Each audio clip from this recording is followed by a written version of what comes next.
Hello all of U. അപ്പോൾ ഇന്നത്തെ വീഡിയോയിൽ നമ്മൾ പഠിക്കാൻ പോകുന്നത് ഒരു ഡിഫറെന്റ് ആയിട്ടുള്ള ഒരു പ്രോബ്ലം ആണ്. ട്രയൽ ബാലൻസ് എല്ലാവർക്കും അറിയാം അല്ലേ?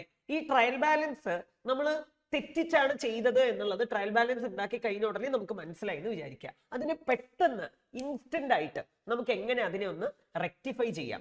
അപ്പോൾ ഇന്നത്തെ video is nothing but rectification plus trial balance or rectification in trial balance. നമുക്കൊന്ന് നോക്കിയാലോ? Yes.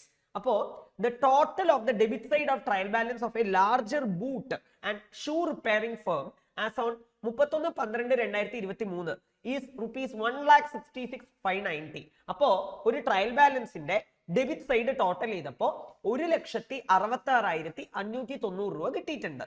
And that of the credit side is rupees 42,470. പക്ഷെ ക്രെഡിറ്റ് സൈഡ് ടോട്ടൽ ചെയ്തപ്പോഴോ ആകെ 42,470 രൂപയെ കിട്ടിയിട്ടുള്ളൂ. എന്തോരം വ്യത്യാസം ഉണ്ട് നോക്കൂ. ട്രയൽ ബാലൻസ് ടാലി ആവണ്ടേ, പക്ഷെ ഇവിടെ ടാലി ആയിട്ടില്ല. അപ്പൊ തന്നെ നമുക്ക് മനസ്സിലായില്ലേ എന്തോ മിസ്റ്റേക്ക് ഉണ്ട് എന്നുള്ളത്. ഇതിന് ശരിയാക്കണ്ടേ? ശരി, ആദ്യം എന്തൊക്കെയാണ് മിസ്റ്റേക്ക് എന്നുള്ളത് നമുക്ക് ആദ്യം ഒന്ന് നോക്കാം കേട്ടോ. After several checking and rechecking the mistakes are discovered. ഒരുപാട് പ്രാവശ്യം ചെക്ക് ചെയ്തിട്ടും റീചെക്ക് ചെയ്തിട്ടും താഴെ പറയുന്ന മിസ്റ്റേക്കുകളൊക്കെ നമ്മൾ കണ്ടുപിടിച്ചു.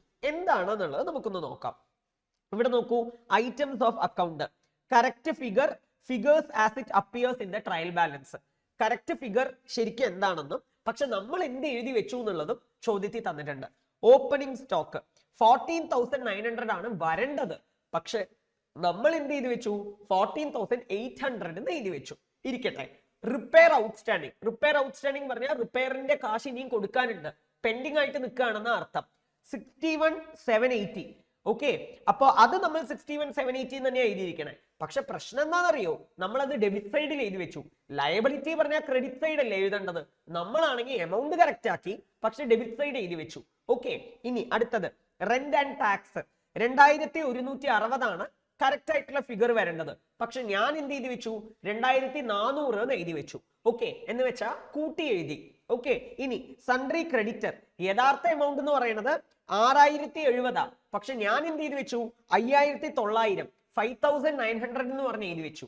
അടുത്തത് സൺട്രി ഡെപ്റ്റർ 8,060 ആണ് യഥാർത്ഥ എമൗണ്ട്. പക്ഷെ ഞാൻ എന്ത് ചെയ്ത് വെച്ചു? 8,310 എന്ന് എഴുതി വെച്ചു. ഇങ്ങനെ ഒരുപാട് തെറ്റുകൾ ഞാൻ വരുത്തിയിട്ടുണ്ട് ട്രയൽ ബാലൻസ് വരച്ചപ്പോ.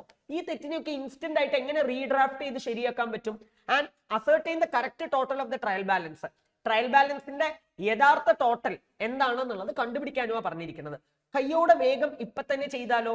ഞാൻ ഈ പ്രോബ്ലം ചെയ്യുമ്പോൾ നിങ്ങളും കയ്യിൽ എന്ത് എടുക്കുക? കാൽക്കുലേറ്റർ എടുത്ത് വെക്കുക. എന്നിട്ട് എന്ത് ചെയ്യുക? ഒപ്പത്തിനൊപ്പം കാൽക്കുലേറ്റ് ചെയ്യുക. അപ്പൊ നിങ്ങൾക്ക് തന്നെ ചെയ്യുന്നത് കറക്റ്റ് ആണോ തെറ്റാണോ എന്നുള്ളത് സെൽഫ് ആയിട്ടൊന്ന് എന്ത് ചെയ്യാൻ പറ്റും? അനലൈസ് ചെയ്യാൻ പറ്റും. ഓക്കെ, നിങ്ങൾക്കറിയാലോ അല്ലെ ട്രയൽ ബാലൻസ്. ഓക്കെ,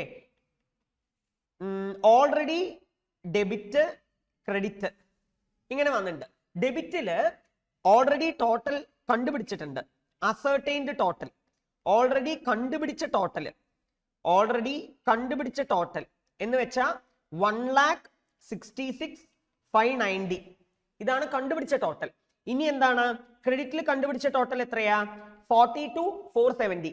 ഇതാണ് നമ്മൾ കണ്ടുപിടിച്ച ടോട്ടൽ.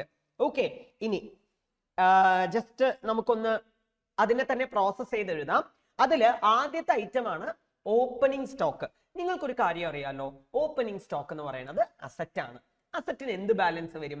ഡെബിറ്റ് ബാലൻസ് വരും. ഓപ്പണിംഗ് സ്റ്റോക്കിന്റെ യഥാർത്ഥ എമൗണ്ട് എത്രയാ? 14,900. പക്ഷെ ഞാൻ എന്ത് ചെയ്ത് വെച്ചു? 14,800 എഴുതി വെച്ചിരിക്കണേ. അപ്പൊ ഞാൻ എത്ര രൂപ കുറച്ചെഴുതി? 100 രൂപയല്ലേ കുറച്ചെഴുതിയത്? നമ്മുടെ അക്കൗണ്ടൻസിക്ക് ഒരു റൂൾ ഇല്ലേ? ഒരു കാര്യത്തിന് കുറച്ചിട്ടുണ്ടെങ്കിൽ അതിന് കൂട്ടണമെങ്കിൽ അത് അതേപടി എഴുതി വെക്കണം. എങ്ങനെ? ഒരു കാര്യത്തിന് കുറച്ചിട്ടുണ്ടെങ്കിൽ അതിനെ കൂട്ടണമെങ്കിൽ അത് അതേപടി എഴുതി വെക്കണം. അത് അതേപടി എഴുതി വെക്കണം പറഞ്ഞ ഓപ്പണിംഗ് സ്റ്റോക്ക് ഡെബിറ്റ് അല്ലേ? ഒന്നും കൂടി ഡെബിറ്റ് ചെയ്താൽ എന്താവും? എമൗണ്ട് കൂടും. ഓൾറെഡി ഡെബിറ്റിൽ എത്രയുണ്ട്? 14,800 ഉണ്ട്. അപ്പൊ അതില് ഒരിക്കൽ കൂടി ഡെബിറ്റ് 100 എന്നിട്ടാ 14,800 എന്നുള്ളത് എന്തായും? 14,900 എന്നാവില്ലേ? അപ്പോ നമ്മുടെ അക്കൗണ്ട്സിന്റെ റൂൾ അങ്ങനെയല്ലേ? നമ്മൾ ഒരു കാര്യത്തിനെ ക്യാൻസൽ ചെയ്യണമെങ്കിൽ അതിന്റെ ഉൾട്ടാ ചെയ്യണം. ഡെബിറ്റിനെ ക്രെഡിറ്റ് ആയി എഴുതണം, ക്രെഡിറ്റിനെ ഡെബിറ്റ് ആയി എഴുതണം. പക്ഷെ നമ്മൾ ഒരു കാര്യം കൂട്ടണമെങ്കിൽ അത് അതേപടി എഴുതി വെച്ചാൽ മതി. എന്ന് വെച്ചാൽ ഡെബിറ്റ് ആണെങ്കിൽ ഒന്നും കൂടി ഡെബിറ്റ് ചെയ്യുക, ക്രെഡിറ്റ് ആണെങ്കിൽ ഒന്നും കൂടി ക്രെഡിറ്റ് ചെയ്യുക. അപ്പൊ ആ എമൗണ്ട് കൂടും. ഇവിടെ ഓൾറെഡി ഡെബിറ്റിൽ എത്ര എമൗണ്ട് ഉണ്ട്? 14,800 ഉണ്ട്. അപ്പൊ ഒന്നും കൂടി ഡെബിറ്റ് ചെയ്തു, 100 രൂപ വെച്ച് ഡെബിറ്റ് ചെയ്താൽ 14,800ന്റെ കൂടെ 100 ആഡ് ആയിട്ട് എന്തായി മാറും? 14,900 ആവും. അപ്പോ ഡെബിറ്റ് സൈഡ് നമ്മൾ എന്ത് ചെയ്യും? ഓപ്പണിംഗ് സ്റ്റോക്ക് 100 റുപ്പി കൂട്ടി എഴുതും. എത്ര എളുപ്പം അല്ലേ? അത്രേ ഉള്ളൂ. ഇനി റിപ്പയർ ഔട്ട്സ്റ്റാൻഡിങ്. എന്താ ഈ റിപ്പയർ ഔട്ട്സ്റ്റാൻഡിങ്? അതൊരു ലയബിലിറ്റി ആണ്. ലയബിലിറ്റിക്ക് എന്ത് ബാലൻസ് ആ വരിക? ക്രെഡിറ്റ് ബാലൻസ് വരും. അപ്പോ ഇവിടെ 61,780 ആണ് കറക്റ്റ് എമൗണ്ട്. നമ്മൾ എഴുതിയതും 61,780. പക്ഷെ അത് നമ്മൾ അറിയാതെ ഡെബിറ്റിൽ എഴുതി. ലയബിലിറ്റി ആവുമ്പോൾ എങ്ങനെ ഡെബിറ്റിൽ എഴുതാൻ പറ്റും? ക്രെഡിറ്റിലല്ലേ എഴുതേണ്ടത്. അപ്പൊ ഡെബിറ്റിൽ എഴുതിയ 6,780 നമ്മൾ എന്ത് ചെയ്യണം? കുറയ്ക്കുക. അപ്പോ 61,780 ഡെബിറ്റ് നിന്ന് ഞാൻ എന്ത് ചെയ്തു? കുറച്ചു. റിപ്പയർ ഔട്ട്സ്റ്റാൻഡിങ് എന്ന് പറഞ്ഞ് കുറച്ചു. എന്നിട്ട് ഇതിനെ എവിടെ കൂട്ടണം? ക്രെഡിറ്റിൽ കൂട്ടണം. ക്രെഡിറ്റിലല്ലേ യഥാർത്ഥത്തിൽ വരേണ്ടത്.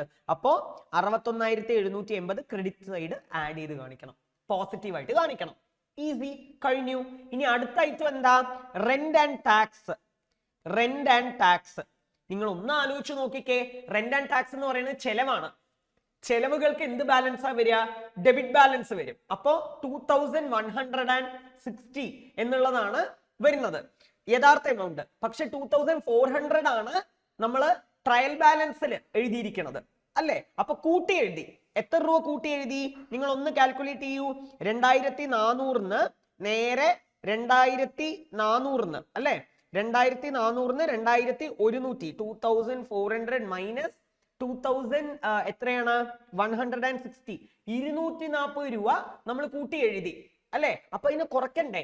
പൊതുവെ ഡെബിറ്റിൽ അപ്പോ 240 രൂപ കൂടിയിട്ടുണ്ട്. അപ്പൊ അതിനെ കുറയ്ക്കണമെങ്കിൽ നമ്മൾ എന്ത് ചെയ്യണം? ക്രെഡിറ്റിൽ ഇടണം അല്ലെ? ക്രെഡിറ്റിൽ ഇടണം. അങ്ങനെയല്ലേ നമ്മൾ ചെയ്യേണ്ടത്? അങ്ങനെയല്ലേ യൂഷ്വലി ചെയ്യുക നമ്മൾ അല്ലെ? അപ്പൊ എന്താണ്? ഓബ്വിയസ്ലി നമ്മൾ എന്ത് ചെയ്യും? ഈ 1,66,590 നമ്മള് ഡെബിറ്റ് സൈഡ് എന്ത് ചെയ്തിട്ടുണ്ട്? കൂട്ടി എഴുതിയിട്ടുണ്ട് അല്ലെ? 2,160 എന്നുള്ളത്. ഇത് ഇവർ ചെയ്തിരിക്കുന്ന രീതിയും അങ്ങനെ തന്നെയാണ്. പക്ഷെ നമുക്ക് എന്ത് ചെയ്യാം? ഡെബിറ്റ് സൈഡ് ലൈക്ക് എത്ര രൂപ കൂടി എന്നാ പറയണത്? 240. നമ്മൾ ജേർണൽ എൻട്രി ആയിട്ട് എഴുതുന്ന സമയത്ത് ഈ ഡെബിറ്റിനെ ക്യാൻസൽ ചെയ്യാൻ ക്രെഡിറ്റ് ചെയ്യും. പക്ഷെ ഇവിടെ അങ്ങനെ ചെയ്യണം നിർബന്ധമൊന്നുമില്ല. ഇവിടെ എന്ത് ചെയ്താൽ മതി? ഡെബിറ്റിൽ എത്ര രൂപ കൂടിയിട്ടുണ്ട്? 240 റുപ്പി കൂടിയിട്ടുണ്ട്. അപ്പൊ നമ്മൾ എന്ത് ചെയ്യാം? ആ 240നെ ഡെബിറ്റിൽ നിന്ന് എന്ത് ചെയ്യാം? നമ്മൾ കുറയ്ക്കാം. കാര്യം കഴിഞ്ഞു. അങ്ങനെ ചെയ്താൽ മതി നമുക്ക് അല്ലെ? ഇനി എന്ത് ചെയ്യണം? Sundry creditor. സൺട്രി ക്രെഡിറ്റർ എന്ന് പറയുന്നത് ഒരു ലയബിലിറ്റി ആണ്. ഓർക്കണം, ലയബിലിറ്റി എന്ന് പറയുമ്പോൾ 6,070 ആണ് നമ്മുടെ എന്ത് കറക്റ്റ് ഫിഗർ. പക്ഷെ ഞാൻ എഴുതി വെച്ചിരിക്കണ എന്താ? 5,900 എന്ന് വെച്ചാൽ കുറച്ച് എഴുതി അല്ലെ? സൺട്രി ക്രെഡിറ്റർ പറയുന്നത് ലയബിലിറ്റി അല്ലേ? ലയബിലിറ്റിക്ക് എന്ത് ബാലൻസാ വരിക? Credit balance. അപ്പോ 6,070 വരണ്ട അവിടെ, 6070 വരണ്ട അവിടെ ഞാൻ എന്ത് എഴുതി വെച്ചു? 5,900 എന്ന് വെച്ചാൽ 170 രൂപ. 170 170 രൂപ ക്രെഡിറ്റിൽ കുറച്ചാ എഴുതിയിരിക്കണേ. അപ്പൊ ക്രെഡിറ്റ് സൈഡ് ഇനിയും കൂടാനുണ്ട് അല്ലേ? ക്രെഡിറ്റ് സൈഡ് എന്ത് ചെയ്യാനുണ്ട്? ഇനിയും കൂടാനുണ്ട്. അപ്പൊ ക്രെഡിറ്റ് സൈഡ് 170 രൂപ എന്ത് ചെയ്യുക? കൂട്ടിക്കാണിക്കുക. 170 കൂട്ടിക്കാണിക്കുക നമ്മള് അല്ലെ? എത്ര എളുപ്പം നോക്കൂ. 170 എന്ത് ചെയ്യുക? കൂട്ടിക്കാണിക്കുക. അപ്പോ ഇത് ഏത് ഐറ്റം ആണ്? സൺട്രി ക്രെഡിറ്റർ അല്ലെ? അപ്പൊ അടുത്ത് നോക്കൂ, സൺട്രി ഡെപ്റ്റർ. ഡെപ്റ്റർ എന്ന് പറഞ്ഞ ഒരു അസറ്റ് അല്ലേ? അസറ്റ് ശരിക്കും വരേണ്ടത് 8,060, 8060. പക്ഷെ ഞാൻ എത്ര എഴുതി വെച്ചു? 8310 കൂട്ടി എഴുതി വെച്ചു അല്ലെ? 8310 ഞാൻ എന്ത് ചെയ്തു? കൂട്ടി എഴുതി വെച്ചു. അപ്പോ 8310 8060 മൈനസ് ചെയ്ത് എത്ര വരും? 250. അപ്പോ 250 രൂപ കുറയ്ക്കണം. നമ്മൾ ഡെബിറ്റ് സൈഡ് 250 രൂപ കൂട്ടി എഴുതി വെച്ചു. അപ്പൊ എന്ത് ചെയ്യണം? സൺട്രി ഡെപ്റ്റർ 250 രൂപ നമ്മൾ എന്ത് ചെയ്യണം? കുറയ്ക്കണം. ഇങ്ങനെയാണ് ചെയ്യേണ്ടത്. അപ്പൊ ഇതൊന്ന് നമുക്കൊന്ന് ചെയ്ത് നോക്കിയാലോ? ഇനി എങ്ങനെ വരും എന്നുള്ളത് ഞാൻ ചെയ്യുമ്പോൾ ഒപ്പത്തിനൊപ്പം നിങ്ങൾ എന്ത് ചെയ്യുക? ഓക്കെ, ആദ്യം 1,66,590 അതിന്റെ കൂടെ 100 ആഡ് ചെയ്യുക അല്ലെ? ഔട്ട്സ്റ്റാൻഡിങ്. അതുപോലെ അതിന്ന് 61,780 മൈനസ് ചെയ്യുക. പിന്നെ 240 മൈനസ് ചെയ്യുക. പിന്നെ 250 മൈനസ് ചെയ്യുക. അപ്പൊ 1,04,420 വരും ഡെബിറ്റ് സൈഡ് അല്ലെ? ഇനി നമുക്ക് നേരെ ക്രെഡിറ്റ് സൈഡ് ഒന്ന് നോക്കിയാലോ? ഓൾറെഡി 42,470 ഉണ്ട്. അതിന്റെ കൂടെ 61,780 എന്ത് ചെയ്യുക? ആഡ് ചെയ്യുക. ആൻഡ് അതിന്റെ കൂടെ ഒരു 170 ആഡ് ചെയ്യുക. അപ്പൊ നമുക്ക് എത്ര ആൻസർ വരിക? 4420. there we are. ഡെബിറ്റും ക്രെഡിറ്റും ടാലി ആയി. ഒരു ചെറിയ അഡ്ജസ്റ്റ്മെന്റ് അങ്ങോട്ടും ഇങ്ങോട്ടും നടത്തുമ്പോൾ എമൗണ്ട് എങ്ങനെ ടാലി ആവണോ നോക്കൂ. അപ്പൊ കൂട്ടി എഴുതിയതിനെ കുറയ്ക്കുക, ഏത് സൈഡാണോ അത്, കുറച്ച് എഴുതിയതിനെ കൂട്ടുക, ഏത് സൈഡാണോ അങ്ങനെ. ഇങ്ങനെ ചെയ്തു കഴിഞ്ഞാൽ നമുക്ക് എന്താവും? ഓബ്വിയസ്ലി ട്രയൽ ബാലൻസ് ടാലി ആവും. ട്രയൽ ബാലൻസ് ടാലി ആയി എന്ന് പറഞ്ഞിട്ട് എല്ലാ കാര്യങ്ങളും കറക്റ്റ് ആവണം നിർബന്ധമൊന്നും ഇല്ല കേട്ടോ. ബട്ട് സ്റ്റിൽ ഓൾറെഡി ട്രയൽ ബാലൻസിൽ തെറ്റുണ്ടെന്ന് അവർ പറഞ്ഞു കഴിഞ്ഞു. നമ്മുടെ ഉദ്ദേശം എന്ന് പറയുന്നത് ടാലി ആക്കുക എന്നുള്ളത്. ഹെൻസ് ടാലി എളുപ്പമല്ലേ? അപ്പൊ ഇങ്ങനത്തെ ഒരുപാട് കാര്യങ്ങൾ പഠിക്കണോ നിങ്ങൾക്ക്? Join entry commerce. Thank you so much.